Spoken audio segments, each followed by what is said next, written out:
Welcome to the Church of Mabus radio show. It's Friday night. It's 7:12 p.m. Central. We got Wham here with us representing. And we've been having cancellations lately. Just things come up.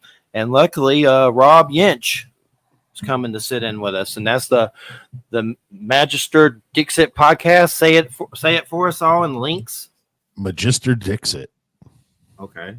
And what does that mean? In Latin, it means the teacher. The teacher has spoken, or like the master has spoken, and that's kind of the subtitle to the podcast is the Magister Dixit podcast. The master has spoken. That's kind of like the tagline. Awesome, and I've seen you've had some good interviews on there. A lot of interesting people. What is the link to it? If you want to give that out.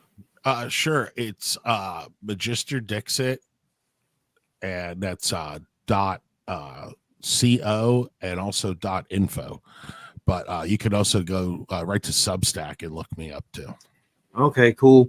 Everybody, you're listening to United Public Radio 107.7 FM New Orleans. And who is it? God, what is his name? It's one of the guys from Lillowin that you had on. I've interviewed him before, like Milo, or I always mess up names, but I've had him on my show. Milo Jaquette? Yes, I even said the name in my head, and then I go to say it. And he is such a cool guy. He's my most recent guest on the show. Awesome. How'd that go? Really good? Oh, it was great. Yeah, I was thrilled to have him on, because, let's face it, he's a luminary in the world of occultism and, Western mystery traditions. I think, what is it? He's got over 20 books written, and they're translated 12 different languages. Yeah. So he's probably one of the most, he's right up there with our accomplished, authors in occultism, and he's a Freemason. He's very knowledgeable about the tarot and the works of Aleister Crowley. And I'm always a fanboy for all the characters involved in kind of that early days of occultism, everybody from, Crowley to Grady McMurtry, Jack Parsons, even how L. Ron Hubbard intersects with all of that stuff. I find that all very interesting, Definitely. And what do you got coming up? Who do you got coming up?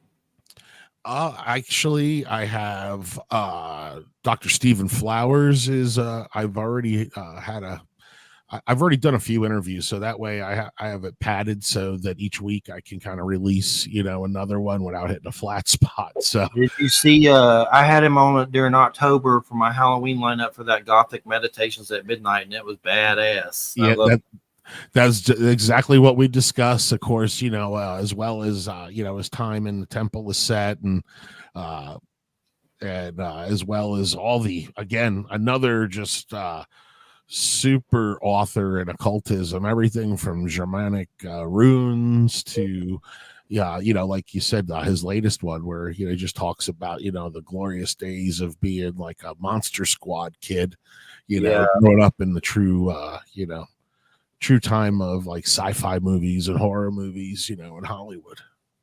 That was an awesome one, and we've had Don Webb on a lot. Don's co-hosted with me a few times in the past, and it sounds really great. Let's ask Wham about this, and then we'll get started on some more subjects. But what's up with Diana Paxson, who we've had on several times, or two times, I believe. 2 times. It's been twice. Well, what the scuttlebutt is apparently. There's a long history to this. Some listeners may know that at one time she was associated closely with Marion Zimmer Bradley. Okay, the author who's fairly well known, probably best known in a mainstream way for her Avalon book. Okay, I didn't know she was married to her. No, they weren't married. They weren't married. They were associates. I mean, Diana Paxson did a lot of her ghostwriting for her, especially later in her life, and she also did a lot of the research for many of her books. And they did share a household at one point, but I mean, it was like a communal household. So Diana had I think she was with a partner, and then Marion Zimmer Bradley was with a guy. I think his first name was Walter. His last name was Breen. And the reason why this is significant is because apparently this Walter Breen, he was pagan, but he also molested children. And there were a number of, he molested one of Marion Zimmer Bradley's daughters and a number of other kids who passed through the household. Diana apparently was not aware that this was going on, although she was aware of some of she wasn't aware of Breen being a pedophile. Okay. They would talk sometimes, have kind of theoretical, and in her memory, they would have theoretical conversations about how aware children were of sexuality, but she considered these to be theoretical, and she never directly observed anything going on. Well, what happened eventually was that Marion Zimmer Bradley's daughter wrote a book in which she exposes her mother and some of what happened. Eventually, this Breen guy, was arrested, and I don't know if he's still in prison or not, or died in prison. I don't really remember, but he was arrested for pedophilia and imprisoned. And so, Marion Zimmer Bradley died. And then this all started happening. First you have this book that was written by Moya. That was Marion Zimmer Bradley's daughter who wrote this book. And then there was a Netflix special that was released. I can never remember the name of the stupid thing. I'll see if I can find it.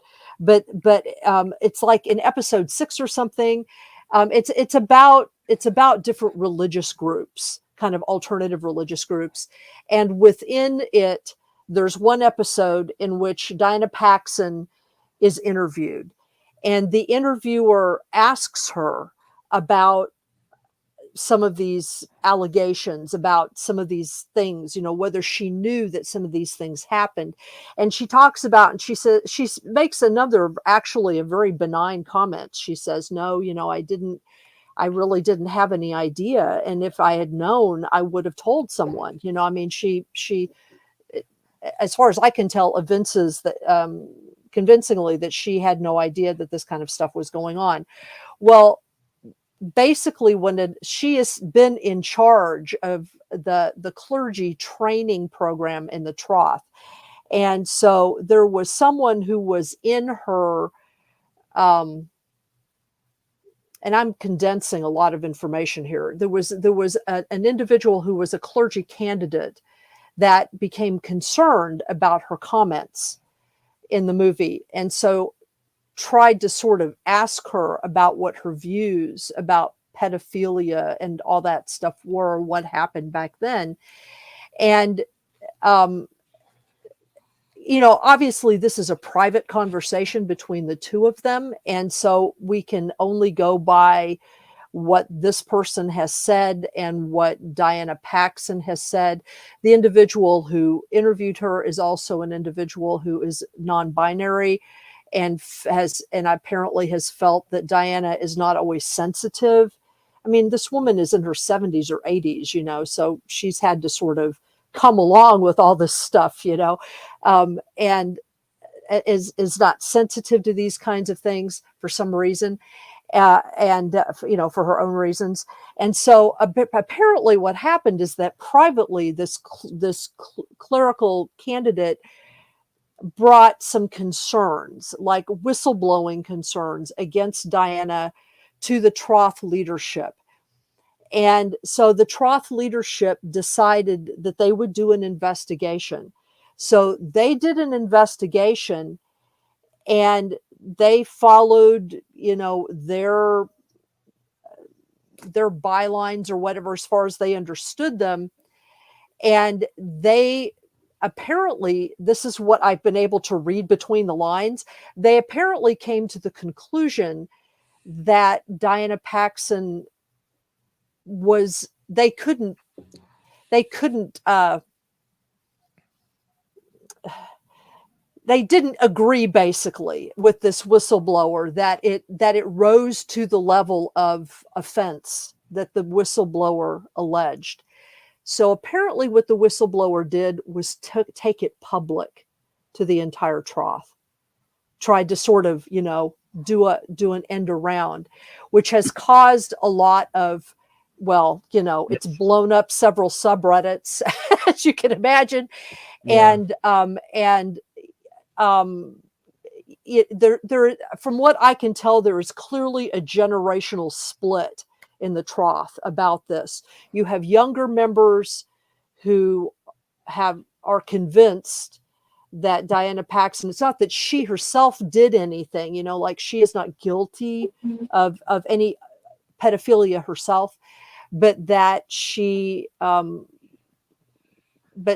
sort of fell down on the job of maybe informing authorities or whatever, and that her position is not clear enough or crisp enough or, frankly, modern enough, I guess, if you want to put it that way, for some of the younglings, there. So the people on the ethical committee in the trough have had to backpedal. What they've done is they've temporarily suspended her responsibilities in the trough, pending additional investigation.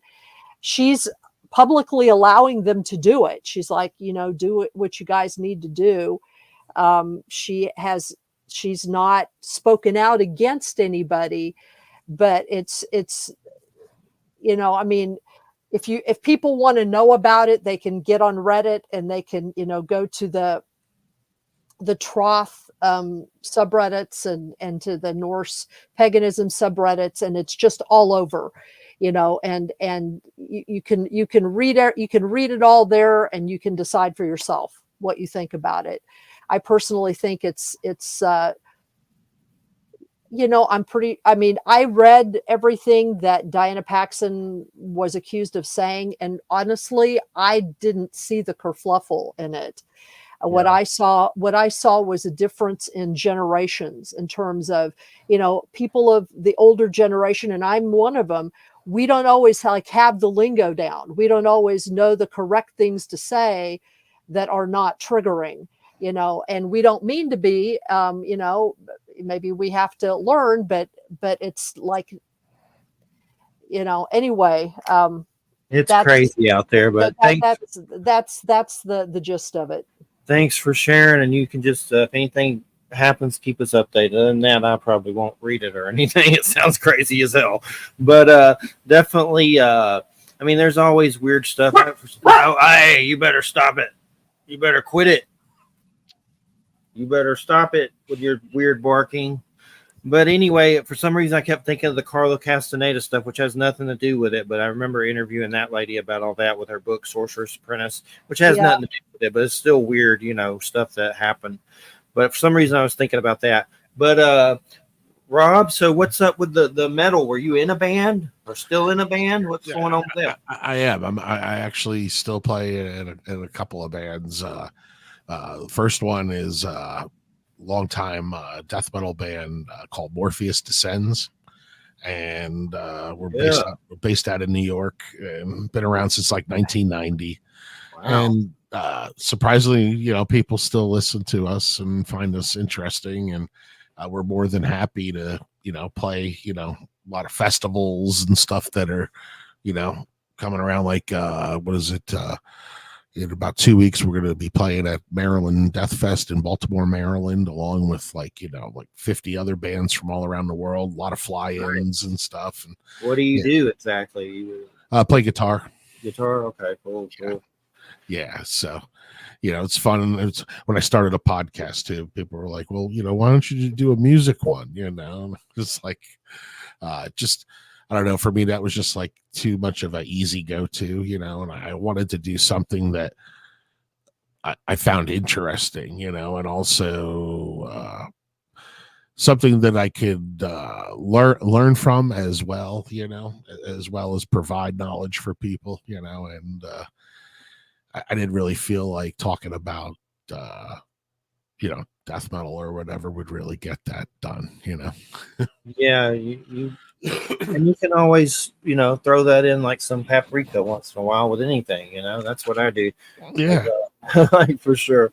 Well, Like and a couple of the guests have been musicians too. That for example, Ray Shuey from he plays in a death metal band 6 Feet Under. But also he's an accomplished jazz musician and is taught at like Juilliard and things like that. And he uses the I Ching as well as some other kind of gematria and stuff to actually write their music, and set the they let gematria decide the notes, and they'll use like the I Ching to figure out like how many times they'll play certain notes and everything. And so I thought that was really interesting to kind of bring them on and see how they used their occultism to help write their music. What band is that again? The name of the band, the musician is Ray Shuey, and the band that he does that, it's an instrumental prog duo called Gematria. And yeah, they just they have a love for esoteric studies and exploration. And he's a very accomplished guitar player, 25 years, diverse background. But like I said, they like to use elements of gematria and Kabbalistic numerical systems, like the I Ching and sacred geometry, to generate the rhythmic and melodic ideas for their band. And it's really like technical kind of prog stuff, but very interesting how had them on to discuss how they write their music, Unconquered Sun. Does that sound familiar? Is that them? Yes, it is. Yes. I'm just trying to find it for later and save it. Yeah, sure. Absolutely. You better stop that barking. And then another musician that I've had on was, I believe, Blake Carrera, and that was episode 11. And Blake is in like a stoner kind of psychedelic occult doom band named AWAS. So that got my attention right away, and, discussing with him how his influence of Blavatsky and Crowley and Carroll, how he uses that to kind of create the landscape of sonic sounds that, kind of drives their band, Spell that one again, that one you just said. AWAS, it's AIWASS, and that was Crowley's Holy Guardian. Okay, I'm trying to just find them on yeah, and I think they're both bands are on Spotify as well as my band too. And another band that I play in, death metal band, is Mausoleum, and I actually play bass for that one, and it's more of a kind of old school homage to a lot of the kind of caveman, barbaric kind of early death metal bands before everybody got very before it became, really very talented and very, the drummers these days are just like amazing drummers. I don't know if you ever listen to any of that stuff, but a lot of them are just crazy master blasters. Yeah, my music it varies. Like I don't know, I guess I in high school I was into a lot of there's a lot of Alice in Chains and Nirvana and stuff, and Nine Inch Nails. Nine Inch Nails was like I went through chemo at 17. That was like my listened to that the whole whole chemo trip. But a lot of those kind of stuff that's, I wouldn't call it commercial, but kind of it is. But there's some other weird stuff. But right now, none of it will come to my mind, of course. But love Typo Negative. Like that, I always loved them a lot. Yeah. And Tool and things like that. But yeah.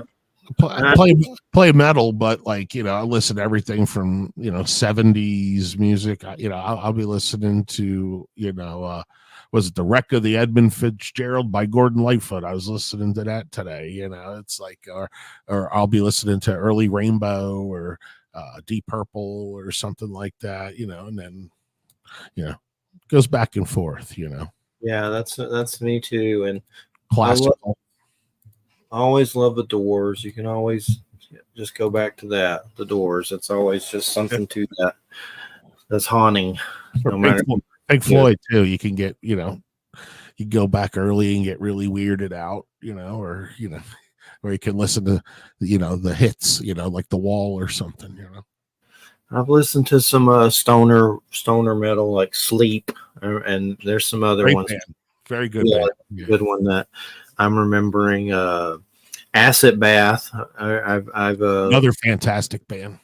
I saw that guy in concert, Dax Riggs, one time in Panama Great City. singer. Yeah, that was a good one. And the other guys, Sammy, he went on to form a black metal band. Was it Goat Whore? Oh, okay, I've heard of that. Definitely. I liked a lot of orchestration stuff. I would listen to that Nosferatu, Werner Herzog, Papa Vool soundtrack, like crazy stuff like that. I like a lot of soundtracks of like weird movies. Yeah, no doubt. What is it? The guy who did Mandy, Cosmatos, what is his last name? Pantos. I've seen Mandy. Yeah. His soundtracks are crazy. Because they're totally just like that kind of weird 80s vibe that, that late night Showtime or Cinemax kind of movies, Yeah, I've seen Mandy. And that was crazy for sure. Wouldn't he do one called Sunshine or Black? He did one also, what is it, Over the Black Rainbow? And that's yeah, that's what I meant. That's a real trippy one. Yeah, you got to those movies are just like, it's just like an infusion of LSD and like kind of like psychotic horror, The Void, that was pretty wild.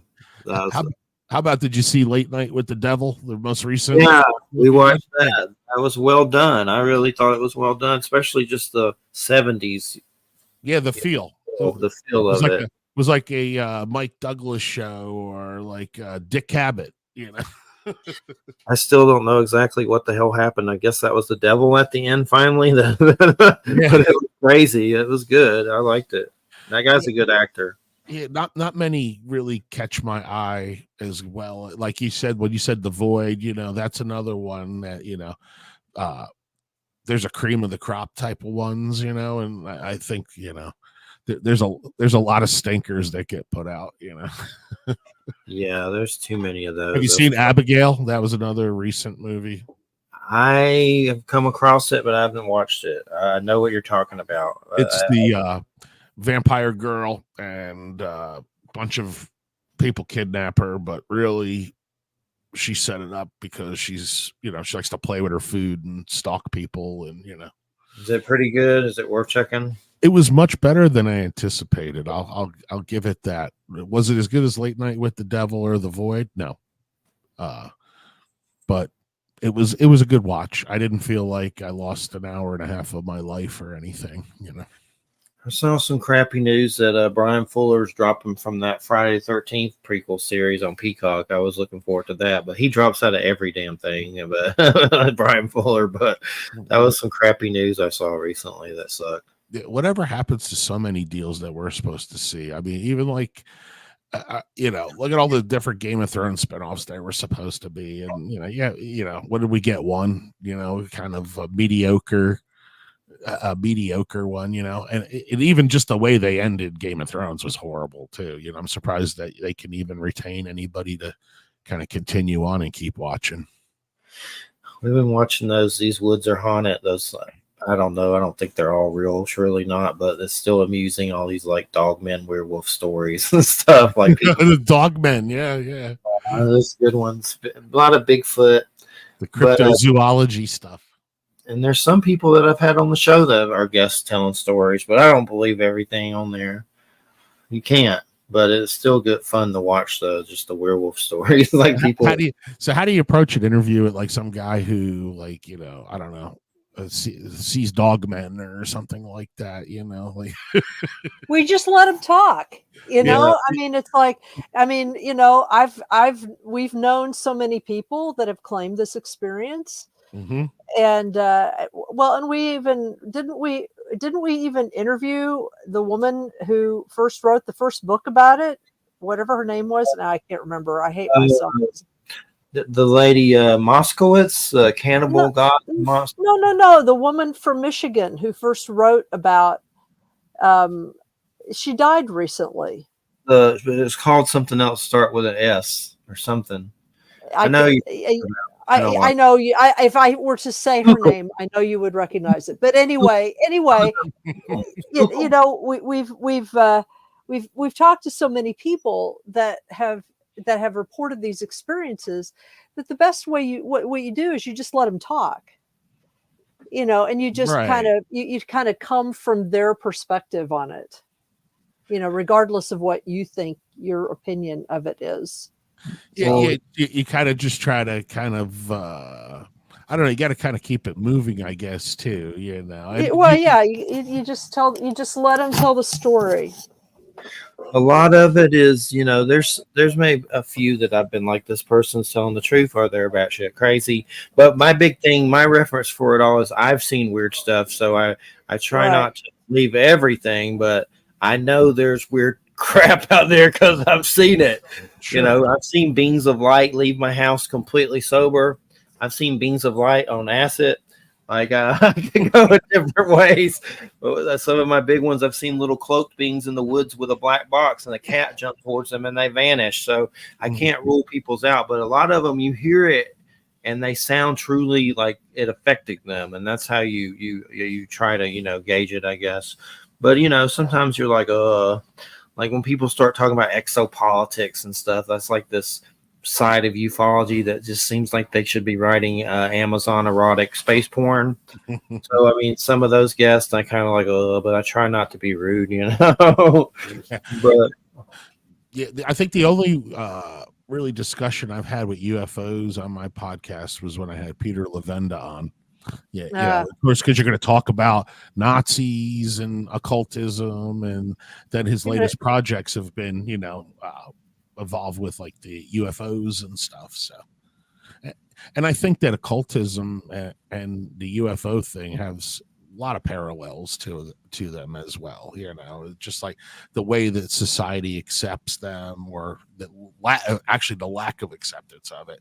And you see, you know, both, but yet both are growing genres in America. Yeah. We've had him on for the Dark Lord book, and I think it was one of the Lovecraft books, but I always prod him for the Necronomicon stuff. Oh, of course I did. I called him out and asked if he was Simon. You know, he gave a real interesting story, and you know, he definitely acknowledged involvement with it, and with the gentleman who ran the Magical Child there in the magic shop in New York City that put out the Necronomicon. What's your experience with those books? I have them, but they're like in a weird box in the shed. Like they've always given me the creeps, like just because I guess the name, but I've messed with them, messed up, screaming stuff from them like a moron. But there's something to them, but I know they're weird, you know, they're controversial for sure, but they're creepy. I've noticed, and I've seen people incorporate Necronomicon into their ceremonial magic or their left-hand path, you know, belief systems. But myself, I've never really found any kind of inner fascination with having to incorporate that. I think that's when that starts to spill over more into my love of fiction and horror movies and stuff like that, you know, and it'll be like, well, fuck it, why not, you know, Jason or Michael Myers too, or something, you know, and incorporate that in or something, because you know, now you're just getting into kind of like, you know, almost like the fantasy end of things that I enjoy, you know. And I've been thinking lately, out of all the horror icons, and I love horror as well, I have a lot of Nosferatu and Vlad the Impaler. I collect like weird stuff of that, like figures and crazy stuff. But Jason seems like about the only horror character that you can be kind of sympathetic for. The rest seem kind of like narcissist psychopaths. I mean, is there any that you can think of? Jason, you kind of feel sorry for on the level because of what happened. Was mentally challenged and yada yada yada. And not to say you're rooting for him or anything, maybe sometimes, but the other ones just seem pure. Like Chucky, he's just flat out crazy, And the Pinhead, you just screwed no matter what with that one. And the guy who did the voice for Chucky passed away. Wait, Brad Dourif hasn't passed away yet, didn't he? I thought he passed away. No, I hope he was just he was on some of the newer stuff, but no, that's Brad Dourif. He's still kicking. Is pretty he? sure. Okay, yeah. There may be something else. I thought I read something not long ago about that. There may be someone else that you're thinking of because let me look. I'm looking him up, but no, he hasn't croaked. Okay. Not yet. Anyway, not yet. Well, I don't mean to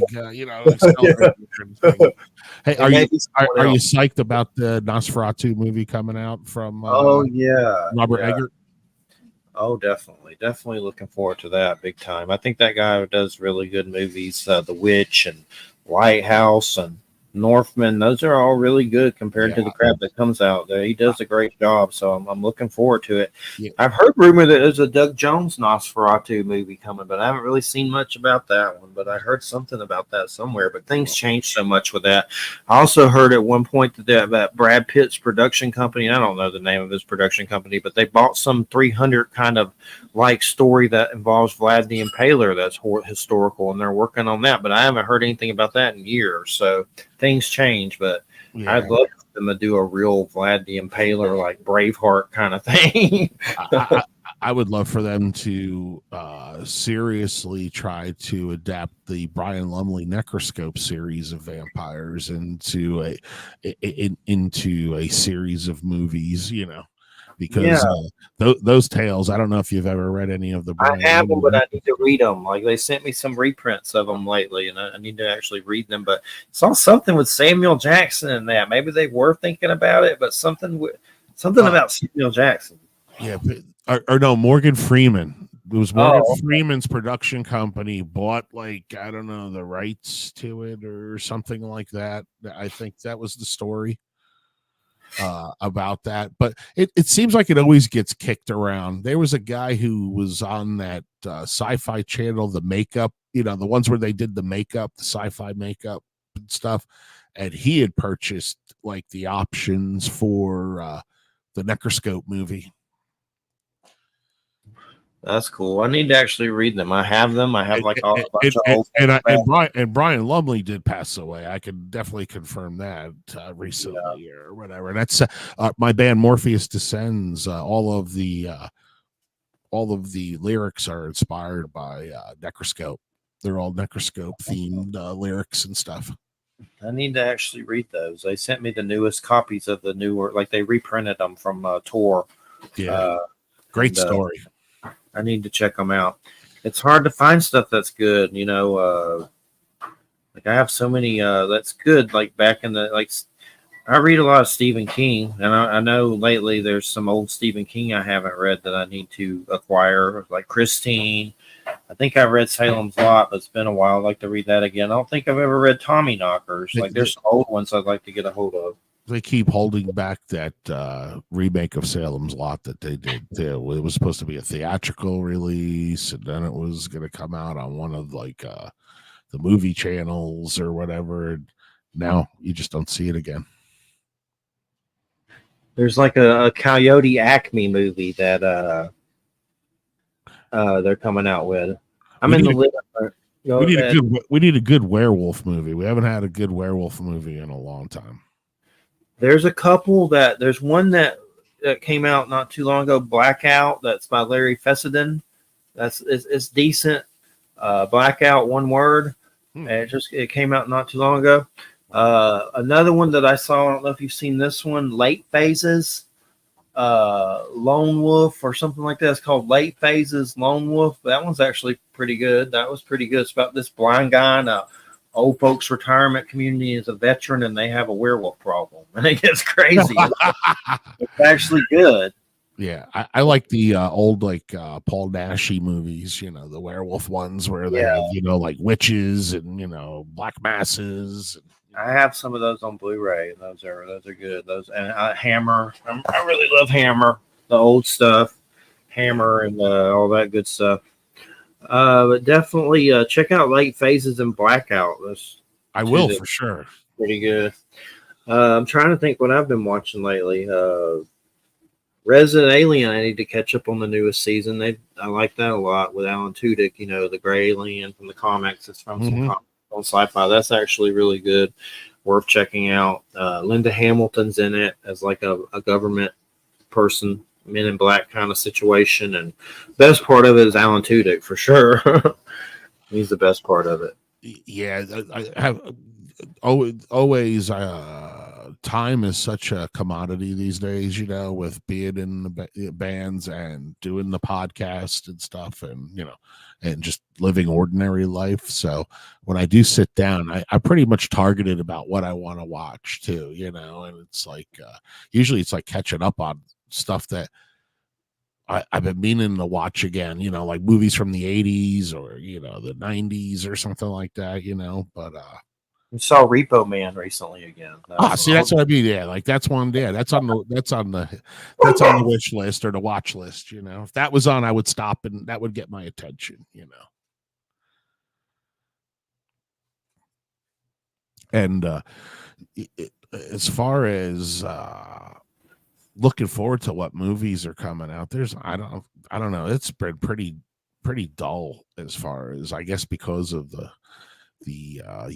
writer strike or whatever. It's just caused a really flat spot in the entertainment business right now.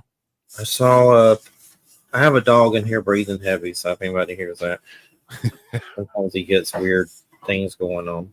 But anywho, I saw Peter Jackson and Andy Serkis and all them are doing some more Lord of the Rings, so that's good. I always like those. Yeah, until I saw the title, and then I kind of got the Hunt for Gollum, and I was like, and my assistant at work, he's a huge Tolkien fan, and he's read way more than I have, and more recently also too. And we were talking about how much more I would just rather see the Mordor story and stuff like that. Let's go way back, man. Talk about like those times when there was dragons flying around and these big creatures and everything. It's like kind of those times are even more grandiose than the times of The Hobbit. Yeah, there's so much they can do. I like the Amazon series. I didn't hate on it or anything. It wasn't perfect or anything. I'm with you. They didn't lose me. I was like, okay, I did question some things, Yeah, there's a few things that and but I'll watch whatever they do. I know there was some video game Gollum that came out that did horrible. That was really bad. I didn't buy it, luckily. But Warner Brothers plans on spinning off a bunch of stuff. I was reading, and maybe it's the article that you had just read. They're talking about, because you also have the War of was it Rorenheim or something like that. That's an animated one that's coming out in 2026. Yeah, I heard they're doing that. I love those animated ones. The Hobbit cartoon and then the Ralph Bakshi. Those are like the best. I first saw that Ralph Bakshi one on like psychedelics at a friend's house. How about his Fire and Ice? That's even better. Yeah, those are good. I like that too. There's some prequel comics to Fire and Ice that are, I forget who does them, but they've been coming out. Some like prequel comic books. Yeah, that's a great story. That's something I've had to tame myself on, is comic books. Like when I was a kid, I remember going up to my mom with the Thing in my hand and trying to beg for Spider-Man and stuff. And then at one point in my 20s, I had some comics and I got rid of them like an idiot and trading them for something, probably drugs or something. And anyway, a few years ago, I started back up. But let's just say right now, I'm having to stop.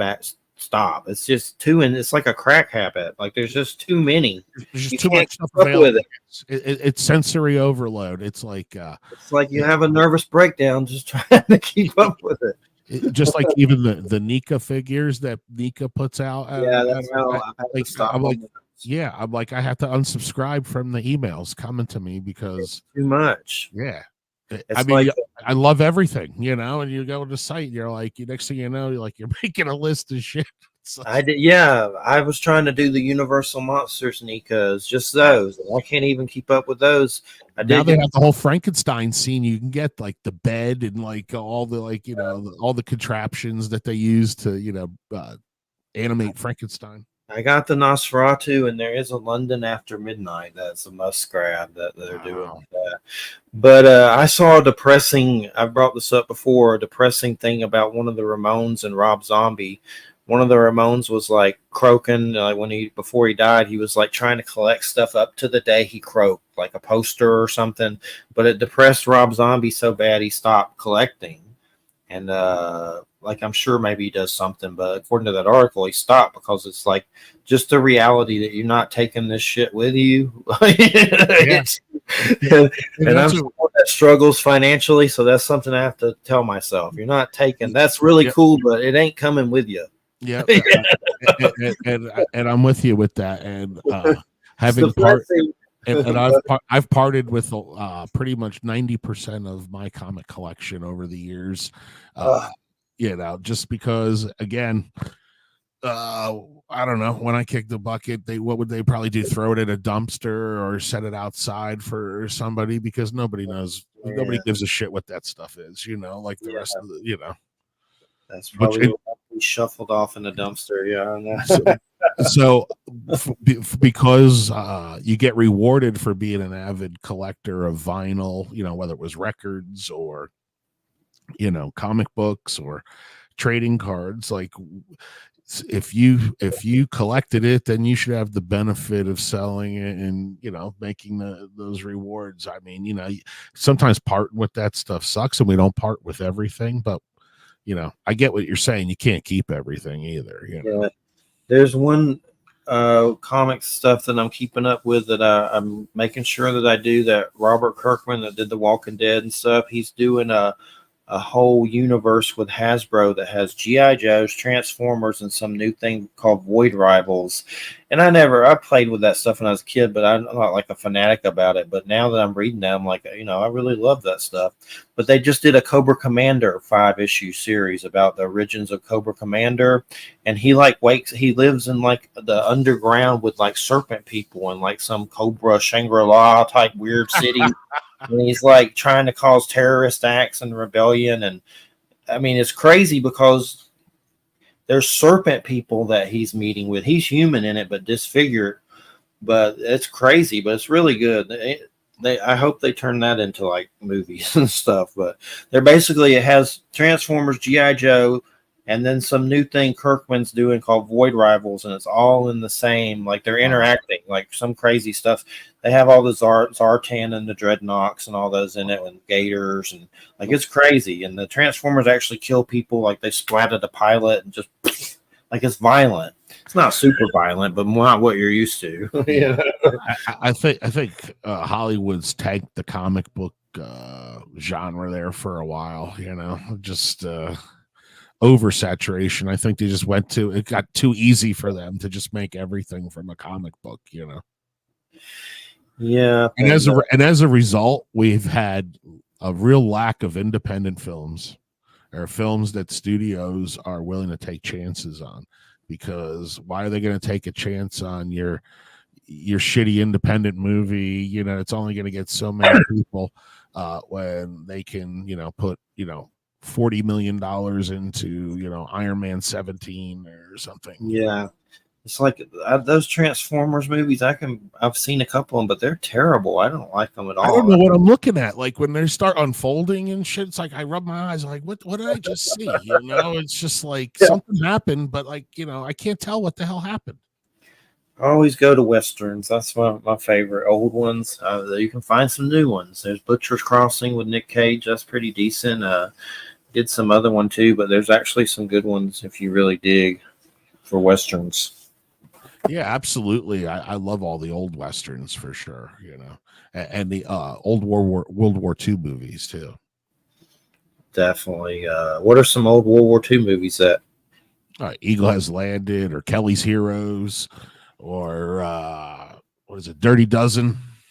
Yeah, I love the Clint Eastwood stuff, the Western stuff, but I need more World War II stuff. I like that stuff too, but I haven't seen any.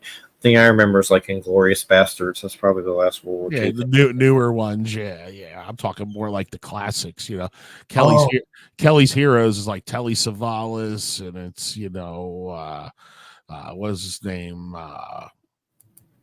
Don Rickles, and then they've got Death Wish guy in there too, Charles Bronson, and Donald Sutherland. I mean, it's some cast of characters. There's some movie with Sisu. Did you see that? Yeah, that was a great movie. That was fantastic movie. Crazy good. Yeah. That was What was he from? Finland? Is that from Finland or Sweden or something? Yeah, great movie. Highly recommend that one. And then I think he did Rare Exports, which is a crazy Santa Claus movie. I think that's the same guy. I'd have to look it up. The director. But I'll look it up right now. But that Sisu, that's the craziest shit ever. It's kind of like old Clint Eastwood, but basically this dude. He was like John Wick or something almost. Yeah. He throws a landmine at a Nazi's head, and the landmine goes like the button hits the guy on the head. I mean, it was crazy as hell. That was really good. That's yeah. And it's cinematography. It was filmed very well too. I thought I could watch that again. Oh, yeah. He did Rare Exports, which is a very strange Santa Claus situation movie. Interesting. You should watch that one if you haven't seen it. On my radar. Yeah. Rare Exports, they capture like an evil Santa Claus, and it's like Sweden and stuff like that. Another good one like that, Something's in the Barn. It's on Netflix right now, but it's a good like a little Swedish elf. I mean, not elf. I don't know, a dwarf. I forget what the hell it is, but it's a little creature living in a barn in this family's house. And the guy's in a lot of stuff that the main character dude, I forget his name, but anyway, they start breaking the rules, and the dwarfs get pissed off and start doing all kinds of stuff, ripping up their cars and attacking. They messed up the porch to help bring peace, and the dwarf starts going crazy. So it's they're like gremlins or ghoulies or something like that.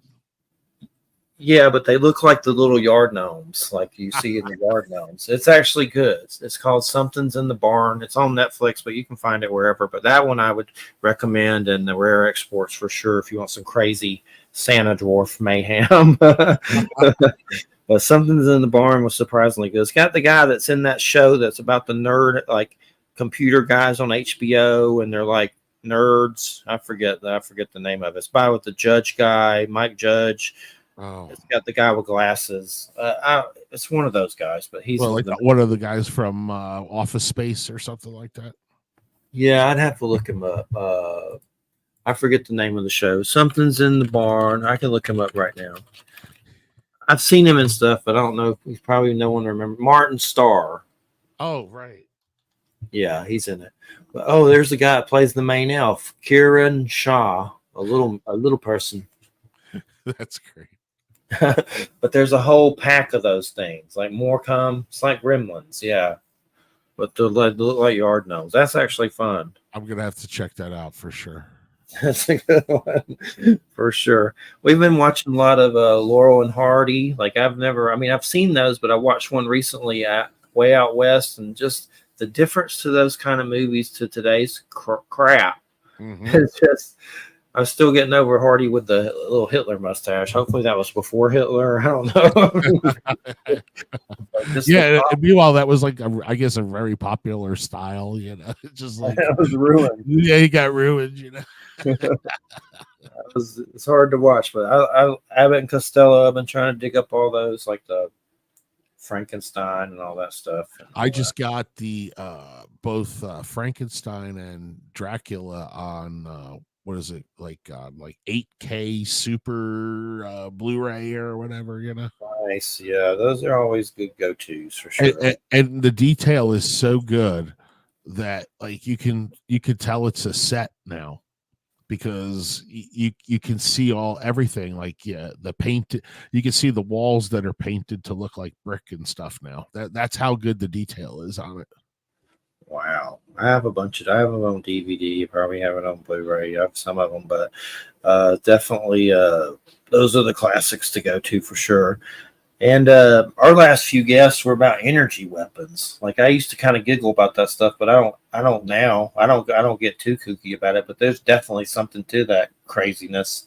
And I had two people on talking die hard about it the last two shows. Wow.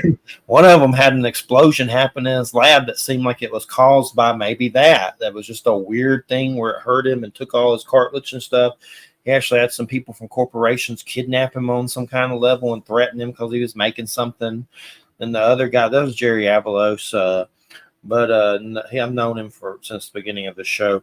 But the other guy, Pat Horn, that was like, I don't know if he's a government spook, but it seems like one. But he gets into some crazy stuff, some part of some thing, Silver Monkey and artificial intelligence, advanced robot. Like he's just like talking, and I'm like, this is crazy as hell. This is gonna get me on a watch list. Yeah, who doesn't love a good conspiracy? Yeah. And then of course we've had Robert Duncan on, who I'm probably not going to do any more energy weapon shows for years now because I do get paranoid about them. But Robert Duncan made some kind of crap, and the CIA stole it to like harass people electronically, and he's a whistleblower. Wow. About it. That was years ago. So there's something to it. I mean, I know people can get too kooky, like 5G's frying me, but there may be something to that, but I don't get too kooky. Well, what do you think about the government admitting that there's like stuff in the skies that they say they have no idea what it is? There's been a lot of weird situations with those balloons. And I know that was supposedly China, but then there was like these weird other things they shot down UFOs that they didn't know where they came from. Like that was going on for a while recently, like in the last year or so. That was really weird. And then I know they caught China doing something with a satellite in Hawaii, bouncing lasers off Hawaii. That was like on local news. Yeah.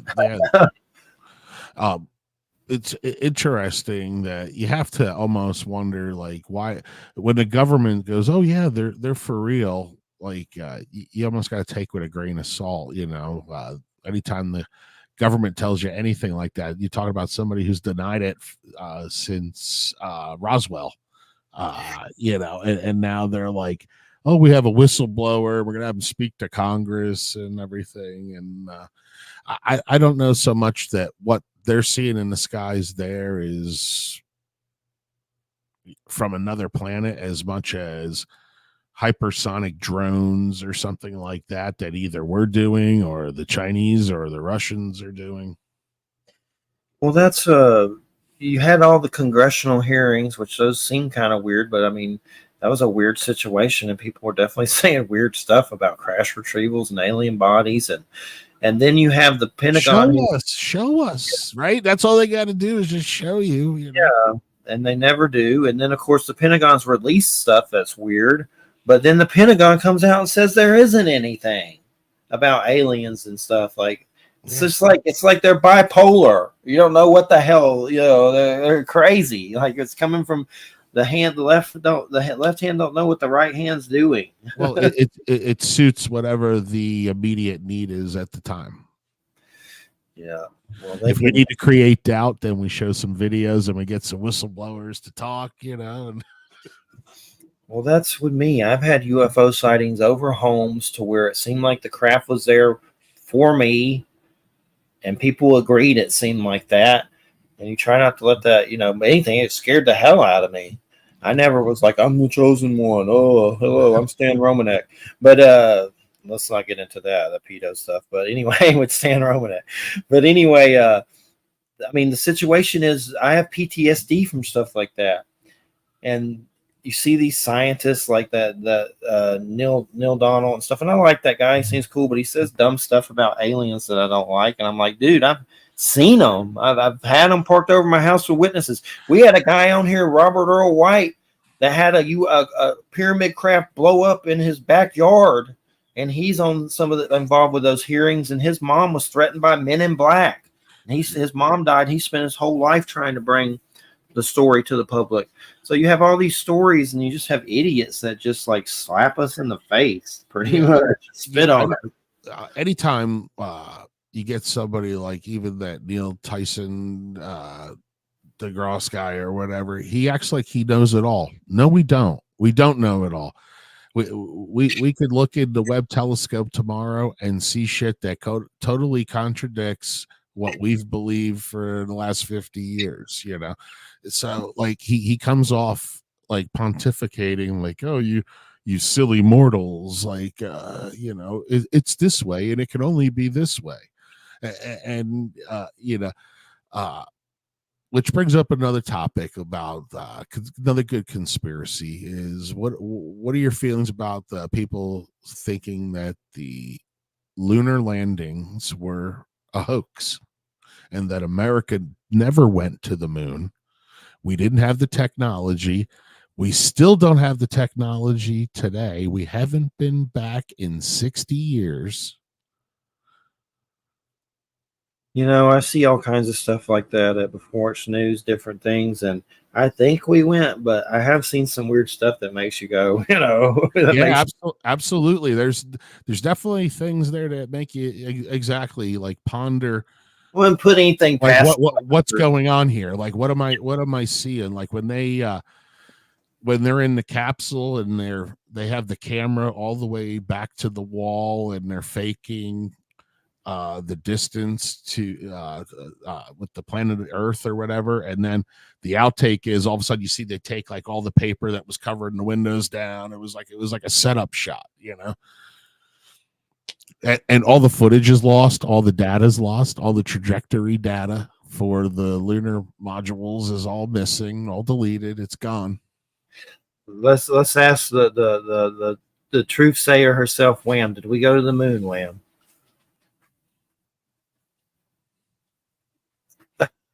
Did we go to the moon, Wham? You know, I think we did, but I'm old enough. I'm old enough to remember when it was supposed to have happened. You know, like we were, because it happened. You know, the first time they were supposed to have landed, it was my mother's birthday, and my parents let me stay up to watch it way past my bedtime, you know, in the time zone where I was. And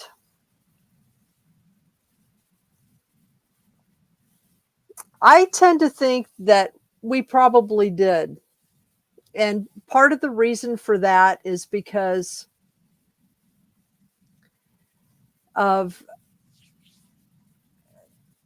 you know, the astronauts who were involved in it.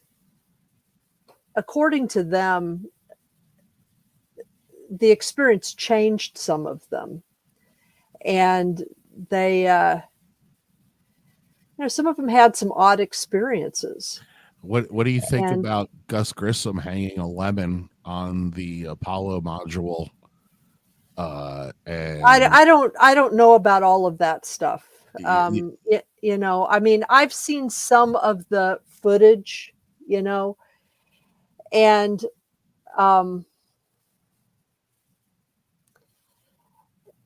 you know, I've heard, for example, that you know, that different directors were involved in Stanley Kubrick. Yeah, Stanley Kubrick, in you know, creating scenes that would be more realistic for the public for propaganda purposes. I don't know. I think that, I guess the truth is I don't really have, I really don't have anything personal in the game. Right. I really don't personally care that much. But it is an enigma. But it's an enigma for sure. There's a lot of pondering. A lot of unanswered stuff. Well, there's a lot of enigmas, you know, and some of the what I've noticed is that over the years, a lot of enigmas can be created, you know, especially now that we have the means technologically to go back and redo footage, to redo things. It's hard to know what is real and what isn't real. I just think maybe to a degree it's curious that we have a telescope that can go back to the beginnings of the Big Bang, and we can't even see a picture of the lunar equipment that we left on the moon. Well, I don't know that we can see back to the beginning of the Big Bang. That's a claim too. And the problem is that none of us, not you nor I, really have the mathematical background to be able to or access to that equipment to determine whether or not we're actually seeing back that far. Well, that would be taking them at their face value at what they're saying. Right, exactly. All I'm saying is that, I guess it's just a matter of what, it's like all the stuff that surrounds 9/11 and all the stuff that surrounds JFK. Mm-hmm. And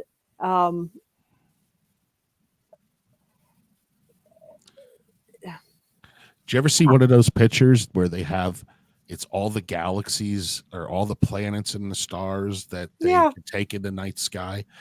How come we could see all of that, but the moon that we can all see visibly by eye, we've never been able to show pictures like, ladies and gentlemen, here's pictures of the lunar lander. I don't know. Well, I guess the real question is, I don't know whether we're able to see it or not, or because the fact is that we can't actually see all those galaxies. Those pictures are recreated for us by algorithms and people who know, the people who know how to process all of that information. I don't know whether I think we can physically see what would be on the moon, but the real question would be, so it's not a matter of can or can't.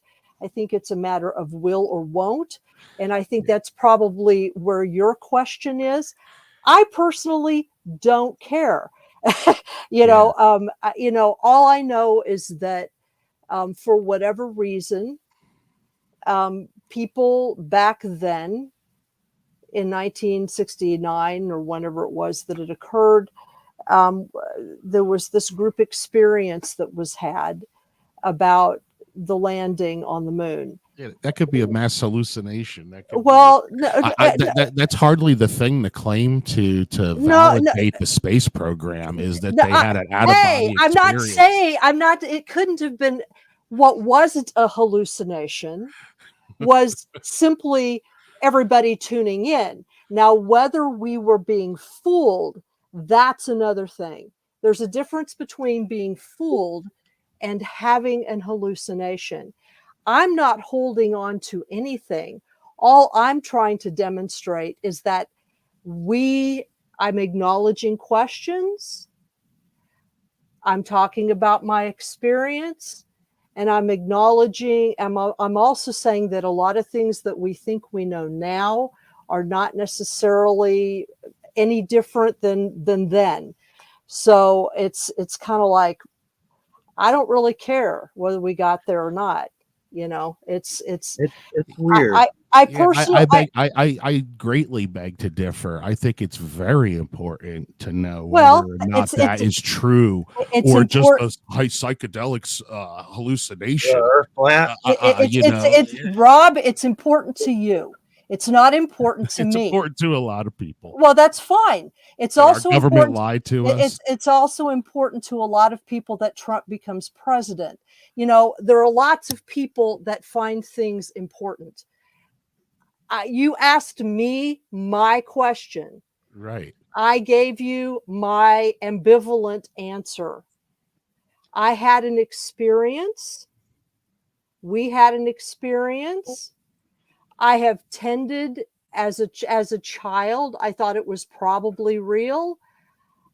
I've been aware of the controversies since. Whatever. I personally don't care. It's hard to know. I don't actually personally believe in outer space. Being dismissive doesn't make it true. It doesn't make it false. all Yes, it is does. all Yes, all it it does. no all it is It's an all indicator of it fabrication. is text. No. All it is me. You asked me a question. I'm trying to answer it. You are trying to dismiss my answer because you disagree with it. I don't care about that either. Well, you said that they fabricate all of those web Yeah. pictures with the stars and the planets. No, they don't fabricate it. They But not going process to it. the but not the It's, data it's that's not lost for the moon. fabricated. There's a difference between the pictures that are taken of the universe, the data that is gotten in through those various cameras and telescopes and all of that stuff. Those images are not the same kind of images that we take when we point our camera at something and take it, because those telescopes, those cameras that are pointed out there, they are actually accumulating, at least according to what we're told, lots of different types of data that then have to be processed. There's a difference between processing and fabricating. When we used to take photos before instant digital crap, that stuff had to be processed too. All right. So there was always a question, even with regular photography, as to whether or not you were actually capturing anything or how that could be changed by processing. That's different than fabricating. Fabricating is when you're actually making up out of whole cloth images without any necessary reference to data. I mean, anybody who knows anything about astrophysics and how that information is collected knows that. What I'm saying is that when we are shown a picture of like all the universes together, that's not how all the universes appear. Those pictures have been processed so that we can see something at all. What is the telescope that you're talking about that can see the Big Bang? CERN or like Lucifer? Like Well, no, it's not any one telescope. It's the amount of data that has been collected by a variety of telescopes, including the Hubble and the Webb telescope. Look at the and all these James other Webb things. Space Telescope. Yeah, the James Webb telescope is the one that can see quote unquote the furthest. I know we have Steve Snyder coming on, and he's doing a whole book about Stanley Kubrick, and I've seen some pretty weird stuff with that and the moon stuff. But I mean, I don't know. There was something where supposedly he said something or something. I don't really freaking know. I don't remember. Right, but right. And I mean, I have no idea. I see the moon every time I see it. I've seen it with a telescope. It seems like it's there. Have we been there? I don't know. It seems like there's crazy shit flying around it all the time. Like I'll see weird stuff up there. Like NASA claims the Webb Space Telescope goes 41 light years from Earth. Mm-hmm. Is the Earth flat, Rob? No. I figured you didn't believe that. No, well, I don't believe the Earth is flat either. I don't either. I mean, well, ancient Egyptians knew that it wasn't flat. So I mean, that's. There are some people online that get batshit crazy thinking the Earth's flat. That's all I know. And they're all over the globe. Like, what's that mean? Yeah, they're all over the globe. It's true. We appreciate heated moon talk. We appreciate that. No, the debates are just debates. The moon always reminds me of an Alabama tick I saw on a dog once. That was one of those like big, gross ones. An Alabama tick. You know how they get when they get really gross. I love a good, healthy debate. It's when people choose to make things personal and not debate the subjects, and that's not what we did at all. We totally debate the subjects, and it was passionate, very passionate. Yeah, absolutely. But Rob, have you had anything paranormal ever happen to you at all? Absolutely. I'd say more in the vein of having somewhat an esoteric experience, which is really what shaped my interest in pursuing all things esoteric and the occult, and just researching and reading various authors and different belief systems and stuff. And what happened to you?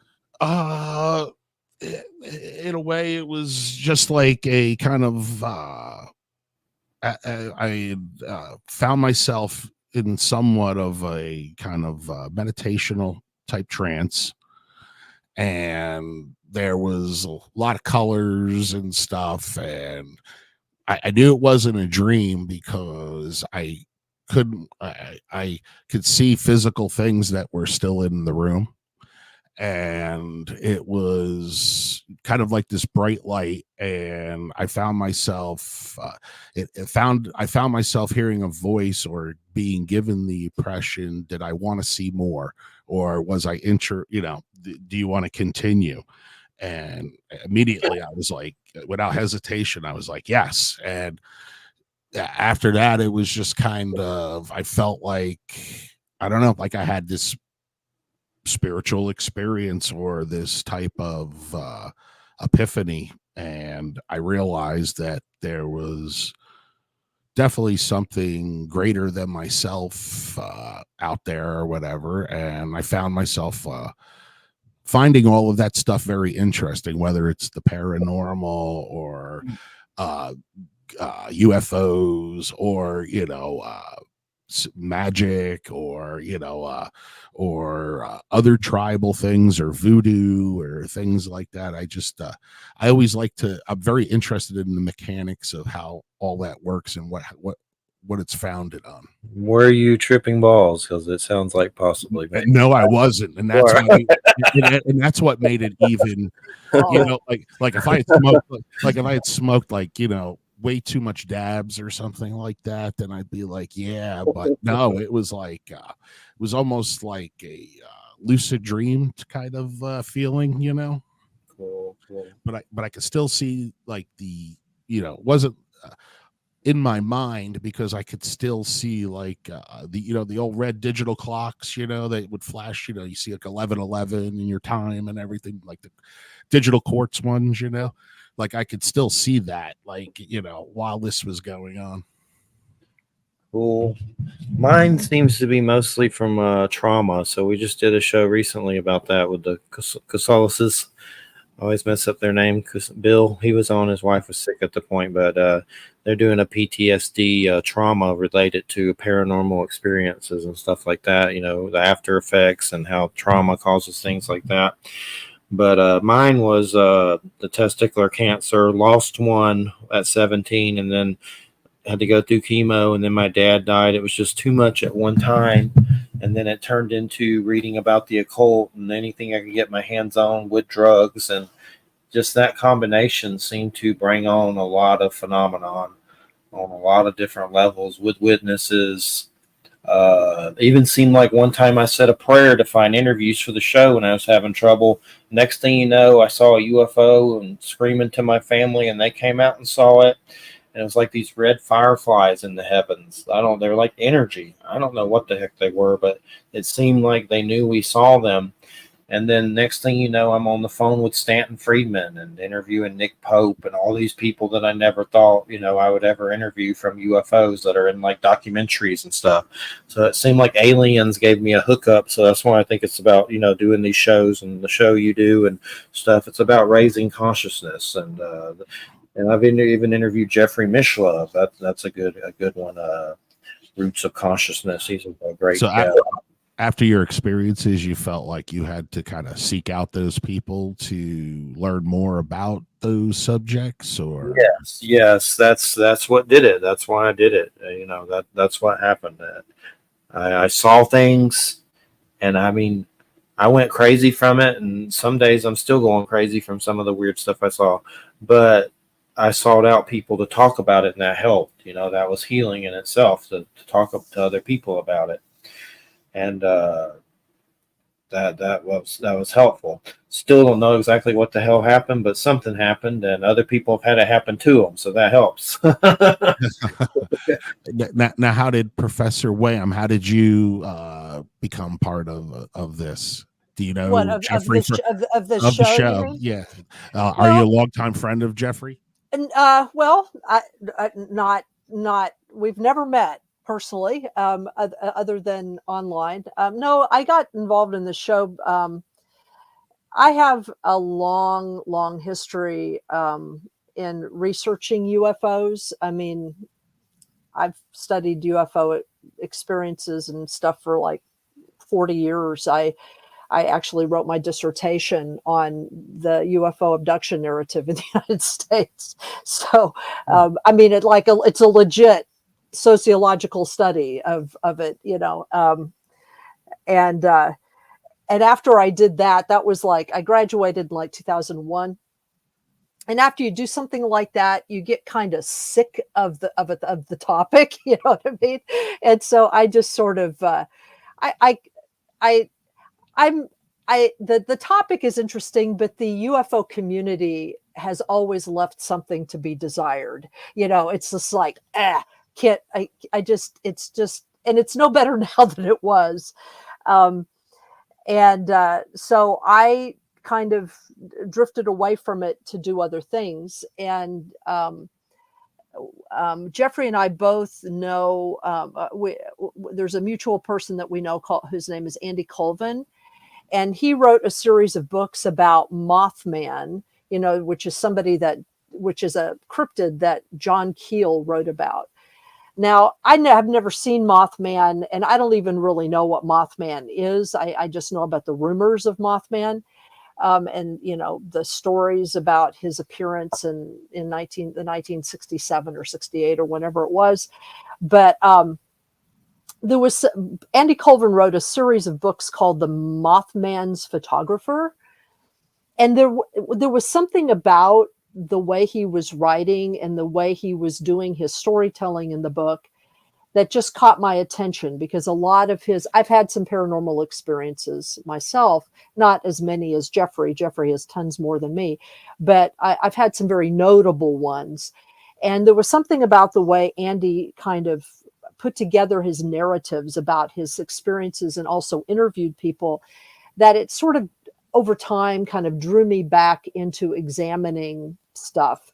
And, you know, I've always been much more interested in sort of the psychological and sociological impacts of these experiences rather than worrying about how objective they are, you know, in any kind of measurable sense, because that's always been difficult to demonstrate. You know, there is physical evidence of some things sometimes, but that physical evidence itself doesn't make a lot of sense. You know, it's not clear what it points to exactly.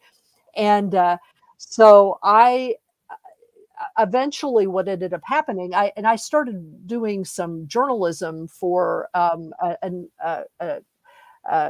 news organization that was called The Examiner. They sold themselves. They got sold and became Axios. You may be familiar with them. Yeah. And more mainstream. But at the time, they were doing a lot of sort of regional special interest stuff. And so I started writing for them. I live in the Mid-Hudson Valley, so this is a place that is known for its paranormal stuff. Anyway, I'm originally from Middletown, New York. Yeah, I live in Kingston, so Okay. I know where Middletown is. Yeah. And so eventually, Jeffrey, through Andy, I connected with Jeffrey, and it turned out that Jeffrey needed a periodic co-host. So I said, hey, I can do that maybe. And so I've been doing it. We've been doing it now for what, 12 or 13 years or something like that. You know, a while. I think I'm one of his more reliable co-hosts. Now, when you talk about goings-ons up in Mid-Hudson Valley, one that comes to mind, I think, is Stormville, New York. There's a lot of sightings in Stormville. Right. Well, yeah. In fact, I wrote a book. It was published in 2019, right before the pandemic, and one of those, you know, examples of really good timing, you know, when it comes to try to go out and promote your book. And it's called Mysterious Beauty: Living with the Paranormal in the Hudson Valley. And it's just kind of a survey of a lot of the different types of experiences and the locations of those experiences across the valley. It goes back in history, but I really focus on like the last 40 or 50 years.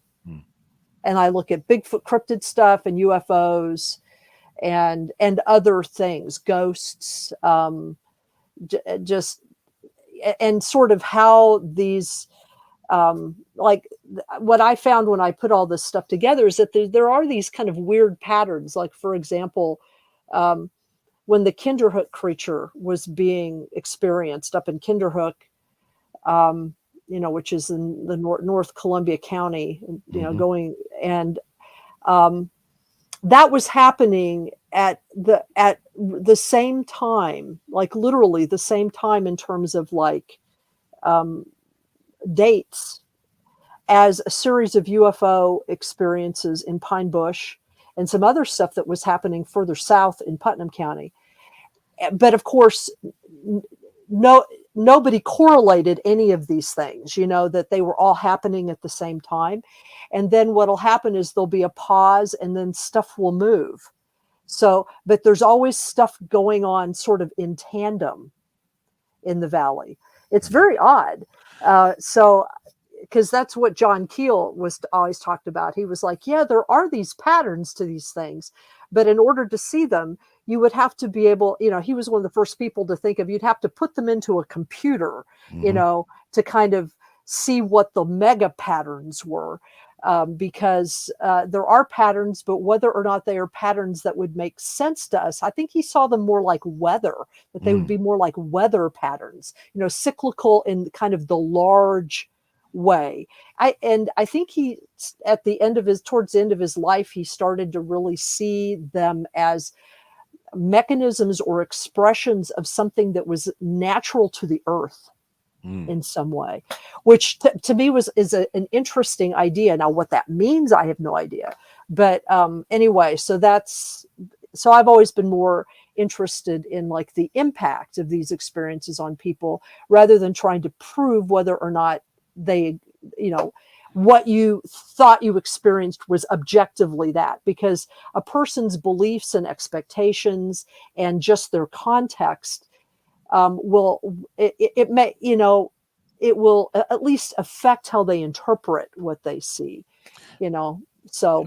I know I saw, I think maybe it was a couple of years ago, there was on the news, on News 12 in Newburgh, they had people had filmed video footage of UFO in the sky. I don't know if you recall that, maybe that news article or that. I don't right off the top of my head, but Newburgh is a place where people still see stuff on occasion. And Fishkill too, I believe, is another area that's very common, Yes. I mean, in fact, they get just, I guess it was in January December and January, this last December and January, there were a series of sightings not too far from where I live. I live in Esopus Township, which is right outside of Kingston. And it was just down the way about maybe 5 or 6 miles from where I live. And people were seeing, there's a body of water there that's called Sturgeon Lake. It's, and there were people that were seeing, what are called fireballs, and they were seeing them maneuvering over the lake. And that's a place where people have seen those things before. In fact, I have some really bad phone video of a guy who's the cousin of my physical trainer, and he was at a B&B that was facing Sturgeon Pool, and he was drunk. Well, not so drunk that he couldn't do this, but he was pretty drunk. But all of a sudden, he witnessed this, and despite being drunk, had the presence of mind to use his phone and try to film them. And he did get something, and whatever it was scared him so badly that he actually ended up leaving this area and moving to North Carolina. Because whatever it was scared him so badly, freaked him out so much. So that's great. I am originally from out that area. Now I'm out just about 50 miles east of Pittsburgh, but not far from here is a place called Kecksburg. Yes, I've heard. Yes, I know. There's a famous. Yes, I know about the Kecksburg object. The UFO crash. Yeah, looks like an eggcorn kind of. Yes. Yes. And the firehouse there every year does like a big carnival, kind of Kecksburg thing, and they'll have some Oh, yeah. cryptozoologists with tables set up. Like sometimes there's some Bigfoot people there and UFO people, and they always make great shirts though. Like the fire department there, they always have like like the green men, with the Kecksburg UFO, and I guess when Unsolved Mysteries went there to film, they let them keep like the model that they did, so they have it hanging up like just outside of the firehouse. Oh, and yeah. it has like all the runes on the side of it. And Oh, that's everything. great. That's Yeah. great. Yeah, I mean, it's we have the Pine Bush Festival here, the UFO festival. And in the book, I talk not only about sort of the history of specific events, but I also talk about certain places and individuals, places that have become known as where things happen. And then the second part of the book are just individuals who have had experiences, and I interview them basically. And so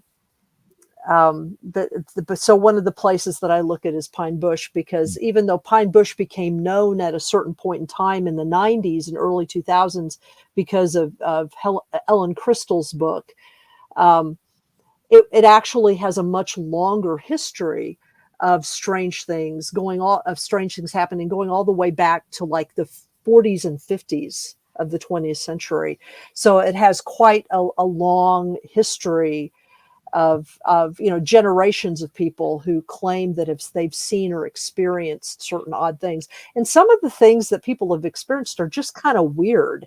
They're not kind of the run-of-the-mill sort of narratives that you hear about cryptids or UFOs. They're just weird. They're the kind of stories that you're like, now, why would someone make that up? Right. You know what I mean? That's too weird to make up.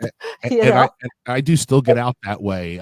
We actually, the band that from New York that I still rehearse with, we rehearse in Walker Valley, which is just just past Pine Bush. We drive through Pine Bush to get there. It's like right on 52 there. Yes, I'm very familiar with that area. So. Not far from Sam's Point and all that, Nice Cave Mountains and everything. Yes, it's right over there. Yeah, and there is something, it's right up nestled against the gunks there, and there is something about the gunks that are creepy. I don't know what it is, but especially at certain times of day or season or the weather, there's they're not as big as they're not as tall or anything as the Catskills, which they're often confused. People who are not from this area confuse them, but there is something creepy about them. I don't know what it is. But I can understand why people are like. Well, I'd say Jeffrey could appreciate this. Sam's Point, the place that we were just talking about, we used to go there when we were younger and take acid and watch the sun go down. And also during the day, you had dudes that were hang gliding. So we were sitting there laying, belly up in the sun, tripping face, and these dudes would just come flying over the ridge and like be hovering in the air. They're like talking to you, and like, hey, and then they would just like fly away or whatever. It was like totally surreal. Right. Have you ever seen Curse of the Man That Sees UFOs, Cristo Rupolo? No.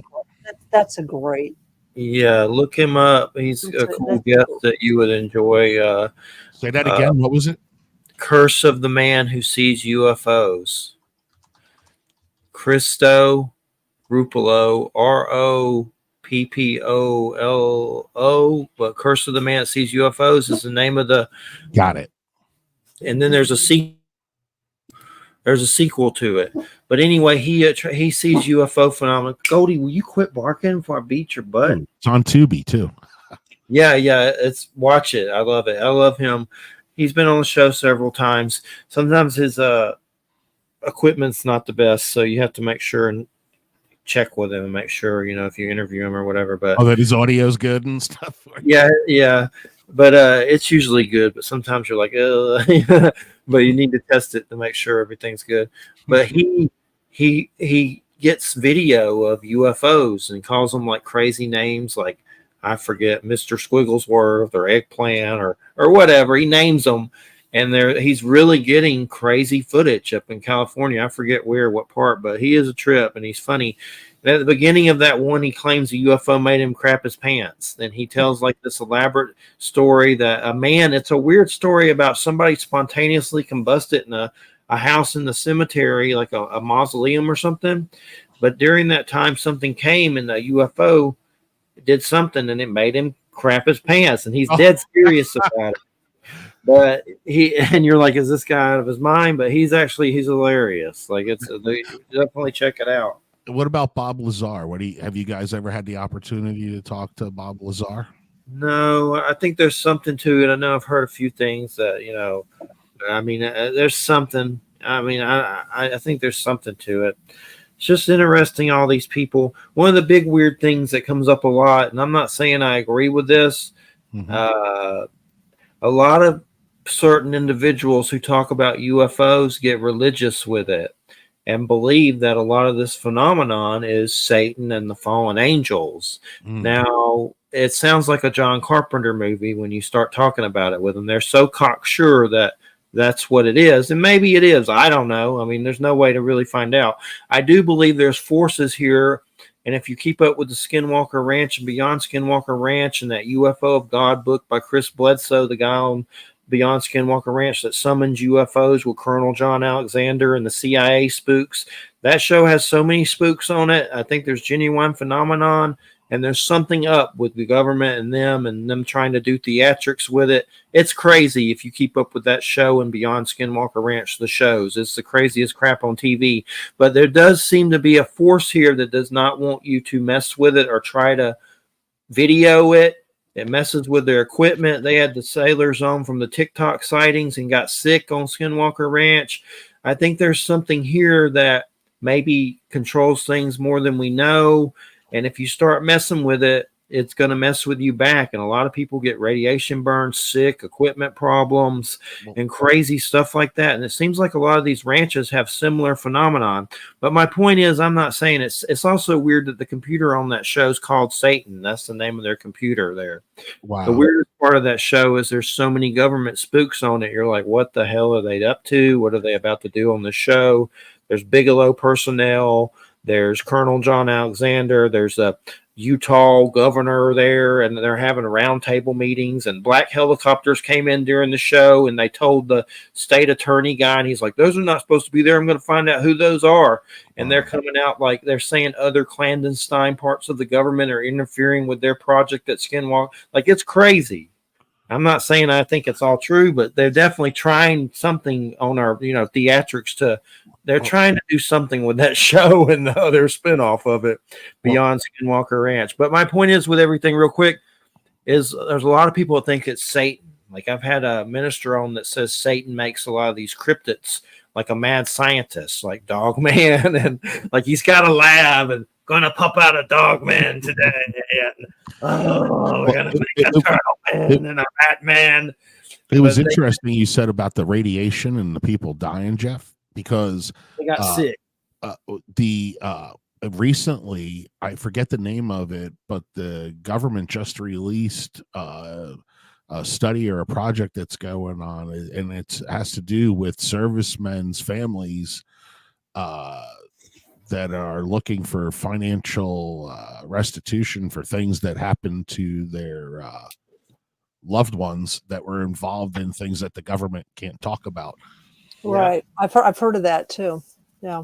Where maybe they were exposed to radiation or one of these things like zapped them out of the sky or took them or did whatever, or killed them, and there's I forget the name of the whole thing or whatever, but it just got released not too long ago, like a month ago or something. It was a whole investigation into that. Yeah. Yeah. I mean, that's kind of that's another thing that John Keel and actually, Jacques Vallée have alluded to, is that what makes it confusing is that you have there is or are phenomena, or the phenomenon, if you want to put it that way, or the phenomena, however you want to put it. There is something.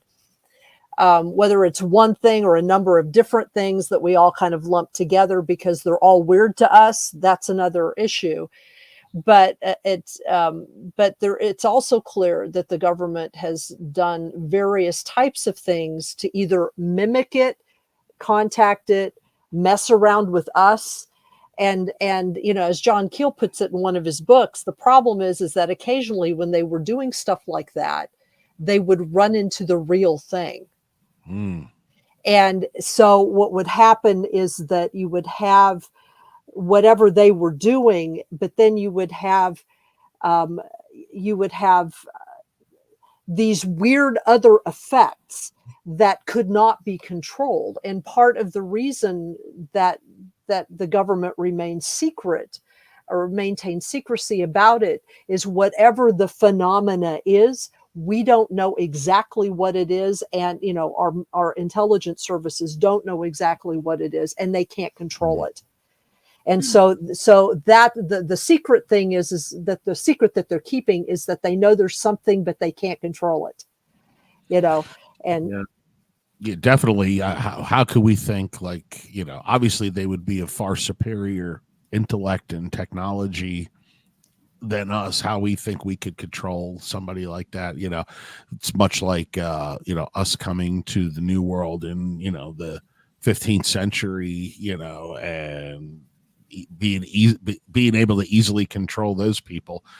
I guess you figure if the aliens really wanted to, they could easily control us or whatever. And our technologies, they have to be very simplistic in regards to what they have or purportedly would have.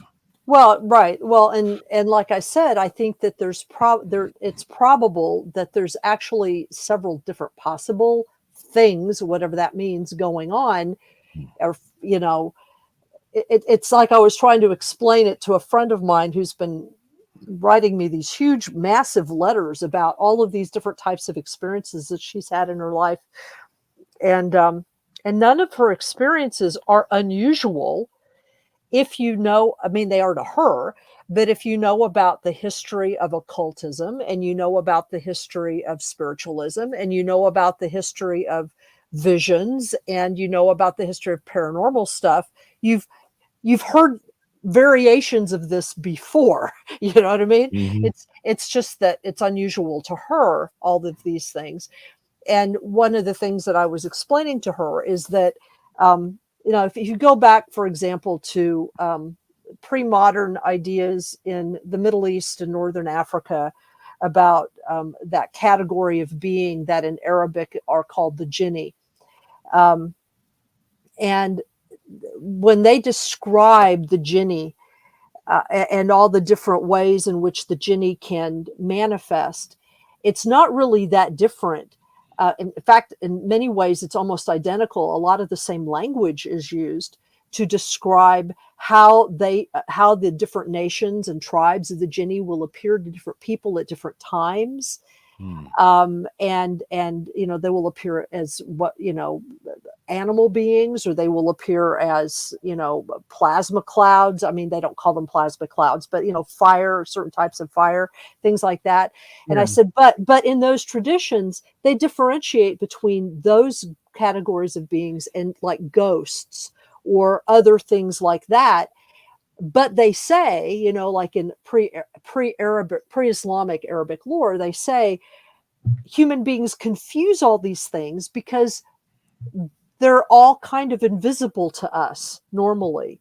So we all tend to put them in the same category and think that they're the same thing. And they're not necessarily. It's just that all of these different categories of being or experience or consciousness or worlds, or however you want to put it, are beyond our immediate sensory range. So we tend to think of them as all being kind of the same. And a lot of ancient traditions were very specific about how they weren't. And I think that there's a wisdom in that. I think that the world of consciousness is much more complicated and intricate and maybe interesting than we tend to think.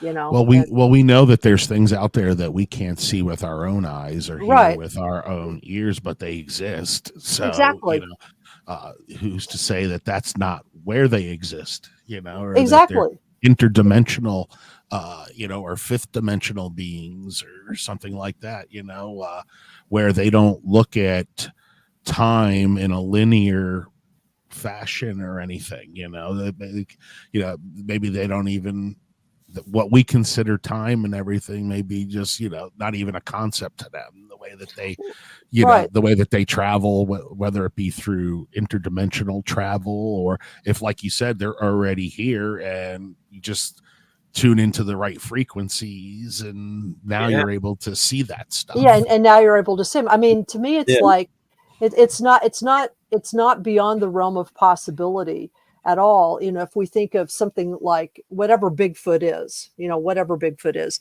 if you know, see, it's Bigfoot, it's like, what, that doesn't tell me anything. Whatever Bigfoot is, you know, there are reports of people having experiences with these beings that we call Bigfoot, where they experience really weird physical effects that seem very akin to things like ultrasound or subsound, you know, you know, sound below the frequency of hearing, but it still affects you, you know, that kind of thing. And, you know, now we know that regular animals that we know about every day, you know, like elephants, for example. That's one of the ways in which elephant groups actually communicate across land, is they have the ability to make these deep rumbles that travel through the ground that alert other elephant troops, you know, miles and miles away. They can hear this. We can't hear it. You know, it's below our level of hearing. There are animals like the electric eel that can produce electric shocks. There's this little tiny insect no, it's not insect, it's a shrimp. That's what it is. It looks like an insect to me, but it is a shrimp, and it produces.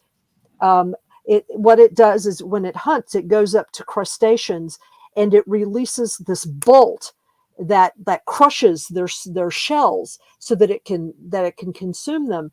But scientists have found that what propels this little thing that punches, it's like almost a little combustion explosion within the body of the shrimp itself, and it produces the greatest amount of pressure per square inch of any animal on Earth.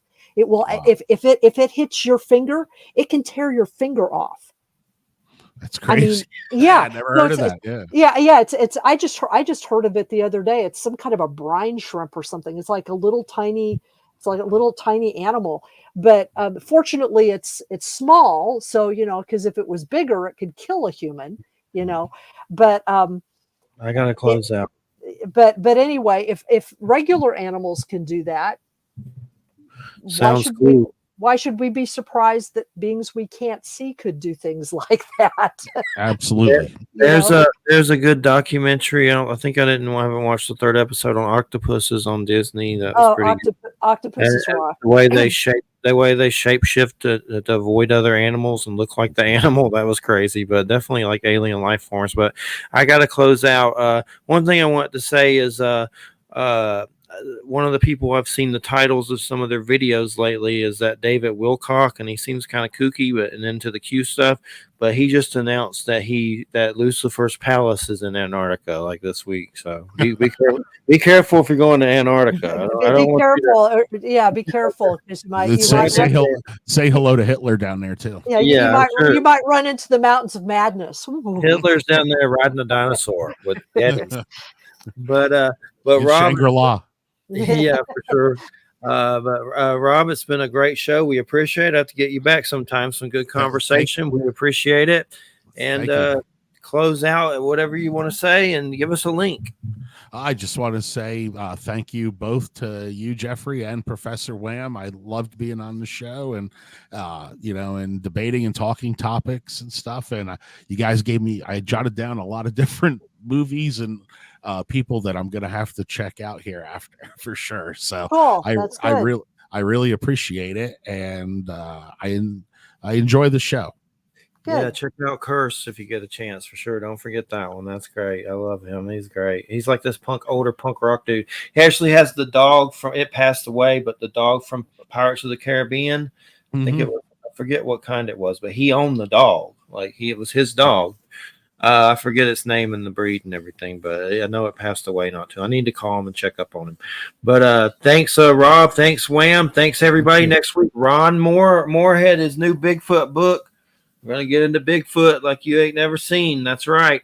And he's got vocalizations and all kinds of stuff. So this is the real deal. These things are out there and they speak their own weird language. And, there's a lot of controversy. He wrote that book, Quantum Bigfoot. So it's not ruling out that they have abilities and trying to get into it, though, from a scientific approach, how they can chameleon themselves and do weird stuff like the Predator, like it's a scientific approach.